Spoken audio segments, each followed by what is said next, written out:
Hello everyone, my name is Anders Storm. I'm the Group CEO of Sivers Semiconductors, and we had some big news today, so that's why I'm going to do this in English. We actually acquired a company tonight, so I'm going to show you a bit about what's happening there. And I can't say too much now because I have to give everybody the same information. I can talk about the press release a bit, but we're going to have a webinar at 8 a.m. tomorrow morning, so look at our webpage to sign up to look at that tomorrow if you like to understand more on that. But before I do that, let's start a bit on who we are. And Sivers Semiconductors is a semiconductor company focused in two different areas. One is in the wireless business, and the one is photonics. And the wireless business, we're doing chipsets for 5G and to send things out in the air and antennas. In the photonics business, we're doing different lasers or light sources to send light into fiber or into the air to be able to do type of sensors. The company is now listed on Nasdaq main list since the 10th of June. We've been on the Nasdaq First North since 2017 in November. We are today about 170 people. The head office in Kista outside of Stockholm. We also have an office here in Gothenburg, and we have an office in Glasgow for our photonics business. We have a lot of people with quite high education. We have more than 20 people with PhDs who developed these lasers and the 5G chipsets. We also have a quite strong investor base. About 21% of the current shareholders are institutional shareholders like AMF, pension funds, Swedbank Robur, Third AP Fund, and so forth. And we had about $16 million in the bank in the end of Q2.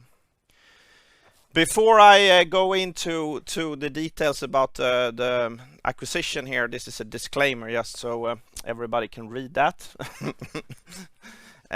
It's up there at least. So at 17:31 today, we went out that we are acquiring a company called Mixcom that is in Chatham, just outside of New York, and they are about 20 people today. And the acquisition price is about 1.1 billion to 1.3 billion SEK. They have a long history, and all of the people, almost 20 people, are PhDs, have been working in the millimeter wave business for very long time within the Columbia University. And the Columbia University spin off this business in 2017 with Dr. Harish, who's a part professor there, another professor out of Oregon University, and they've been able to really do something great over the couple of years, and we've been working together with them now for some time as well, and that ended up now in a very interesting acquisition where we now can sort of combine our forces. So together, we now, one of our biggest part of the company is that we have sort of 60-70% of our sales in the US. Now we get office on the East Coast. We get one in San Diego as well, and we've been working really hard to get into the US in that sense to get feet on the ground there. This is a very good step. We're now going to be almost 140 people and plus 42 PhDs in the company working on these technologies. They have been very successful with the design wins as well. They have 18 design wins. We have 26, so we're adding them together.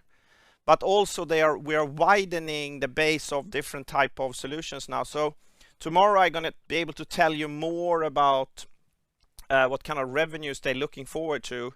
But there is a couple of top 3 customers we talk about here who's going to create about $70 million in revenue from 22 to 25. And then there is a tier 1 sort of large system vendor that is going to generate another 70 million, which is part of this. And they're also in satellite communication, which is going to be a huge market in the future. So they already have a design win there and a really interesting customer.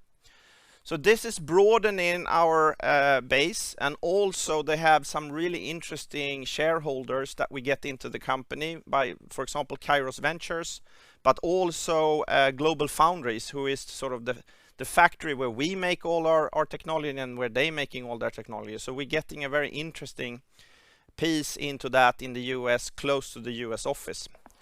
So for us, this is a very strategic acquisition, as well as a very important step in our journey and the next phase of the company now after we have listed on Nasdaq main list. So to go back a bit then, this is what's happening now. So what have been happening and why are we here as a company today? So the company was actually founded way back in 1951, and we started a transformation journey about 7-8 years ago. Myself, I started as the COO from the beginning and became the CEO in 2016, and then we put a completely new strategy in place around 5G. And the reason for that was that we have been working with technology within Sivers at that time that we're working on high frequency products to do millimeter wave technology. So we've been doing that for defense applications with the US Defense Force. We've done it with radars and stuff. Now we moved that into sort of a larger market and 5G market, and have now capitalized on that a lot. So in 2017, we also had our first chipset out and we got our first design win. Now we've been working in the last 5 years, and we have 26 design wins with different customers. I'm going to show you some of those. We also acquired a photonics company for $23 million in 2017, which we now have worked really hard with, and they have two Fortune 100 customers that have been investing over 100 million kroners into products we're developing with them, and so on. So it's been a very interesting journey, and we are just starting the journey in some way. So what's happened over the last year? We have got 5 more design wins within the company. We have got 2 more large orders from the Fortune 100 customers. We also got our first volume order for the 5G stuff that is now ready. We also were approved as for Nasdaq, as I mentioned. We grow the 5G business 118% in Q2. Our photonics business have started building up a very similar and interesting ecosystem around the photonics business with IMEC and ASM. Our Japanese customer is actually now getting to volume. We established the US office, 1 hire, but now we're actually adding 20 new hires, so we're going to be very well established in the US from next year. We also launched the next generation 5G chipsets. They're going to be part of our journey from 2023 and forward. And we signed a very interesting contract with one of the most upcoming interesting companies within silicon photonics for IO, optical IO. They call AR Labs. And of course the acquisition now as well. So it's been a very interesting year for us and very exciting. So what are we then doing? Yeah, we're making chipsets on different technologies. So we're actually coming out from the Global Foundries thing there now. So they're going to be an owner of us, which is very good. We're making transceivers and beamformers. That is how you send out things in the air. And we also use these technologies in different kind of verticals. So it's not about mobile phones. It's more about broadband to the home, we call fixed wireless access, 5G millimeter wave mesh networks, track to train application where you connect trains, as well as vehicles. So here is one of the customers now who is actually now getting out to the market, which is very exciting. And we have had some sort of challenges going forward with Corona and so forth when people hasn't been able to start building the networks that we have taken out. But just, I think it was 2 days ago, they had 3 press releases with new customers, and we are now adding sort of networks that they are building this into. And many of these are small and some are bigger and so forth. So that's how we're saying tier 1, 2, and 3 service providers. But looking at this, the base they have 68 countries where they have customers, and a lot of customers that's going to come out of this. So even if one of them only generate 5 million for us or whatever, but there's the sheer mass of it over time that will grow the business here. And they have 2 different products that are ready and they're out in the market now. And we're very happy to see that they're coming with these press releases. Another customer is also a US customer, Cambium Networks. Same thing there, really good technology on the way out now. We're very happy to see that. Their CEO was on our Capital Markets Day a couple of weeks ago. He presented this picture. The message is the same. They have 17,000 network providers all over the world that wants to use this kind of technology. They have 10,000 channel partners and enterprise partners.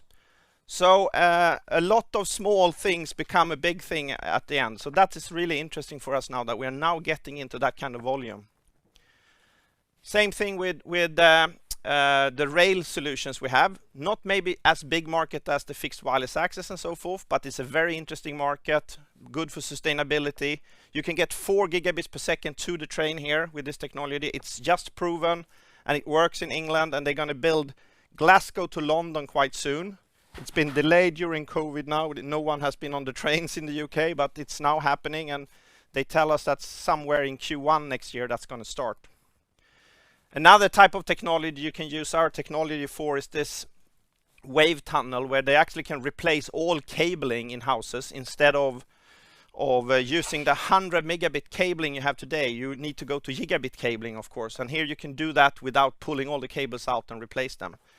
This company is a smaller startup, they're not very big, but they say that there's 5 million buildings in the US with 100 megabit cabling that needs to be replaced. So this is also a very interesting opportunity. Our photonics business, though, is using other type of semiconductors, indium phosphide, gallium arsenide, and gallium nitride.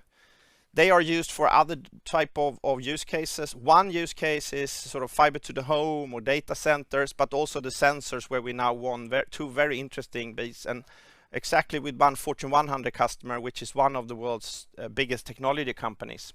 So we're doing some sensors. Unfortunately, we haven't been able to share this, but we've been working with them now for 3 years. This is the latest, also a company called AR Labs that I talked about. They are doing groundbreaking changes in how we will use technology in the future. So if you're aware of Moore's law, that's, you know, we have been able to create better and better computers every year and every 3 years. But now there's sort of a wall to that. You need to start sending the information with light inside of the computers instead of electricity. So this is the next generation technology who can take the speeds within the computers to terabit speeds, and also reduce the power consumption with up to 90% instead of using electricity. So this is very exciting. We just have a contract with them. Within 12 to 18 months, we'll have the first product with this company, and then we're doing the light sources for this. If we look at the Fortune 100s, as I said, we have had 7 orders from one of them now in over 3 years. We expect sort of within a year at least that we will have good information on if this going to volume. This is a consumer electronic product that they will use these sensors in. Unfortunately, I can't say what it is, but it's also a very interesting market. We also recently, a year ago, got another order from another Fortune 100 in the US. That is more of a research stage yet, so it's hard to say that that's going to come to fruition, but it's very interesting. Also around this of sustainability here, so we see this making these things sort of with silicon and lasers in fiber, in silicon photonics, in the 5G things, and reduce sustainable and the footprint that we are using electricity and so forth. This is a sort of, we can probably save 50 to 90% of the total energy consumption. So what we're looking at in the next step here to see if we can sort of get Nasdaq Green Equity designator. And that means that 50% of your sales needs to come from green energy in that sense, which this is definitely. So to summarize this, Sivers Semiconductors today, we are moving ahead very well with our 5G design wins. 8 of them, the current ones, are getting out to market. You saw a few of them now, and finally we're seeing starting our customers being ready to launch it out. There is a great potential in that. The Fortune 100 customer is really going forward well. Our first 5G volume orders in Q1 helped us to grow 180%. We've been approved, as I said, for Nasdaq. We have the Japanese customer now also coming in. I didn't show it here, but they are doing things for autonomous buses and connecting vehicles in general with 5G. We're launching the 5G chip now that's coming out. AR Labs is really exciting technology, and now the acquisition this evening. And we're also bringing in about 400 million kronor to the company to cover the cost of the acquisition and some further cash to the company. So that is basically Sivers Semiconductors.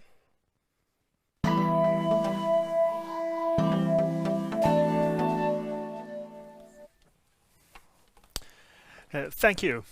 Thank you. So are there any questions from the audience?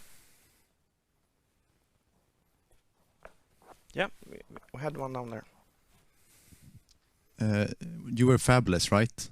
Yes, in the 5G business we're fabless, and in the photonics business we have a 3-5 compound semiconductor fab ourselves. Okay, would you just describe or explain the rationale behind it, and where do you source your semiconductors from?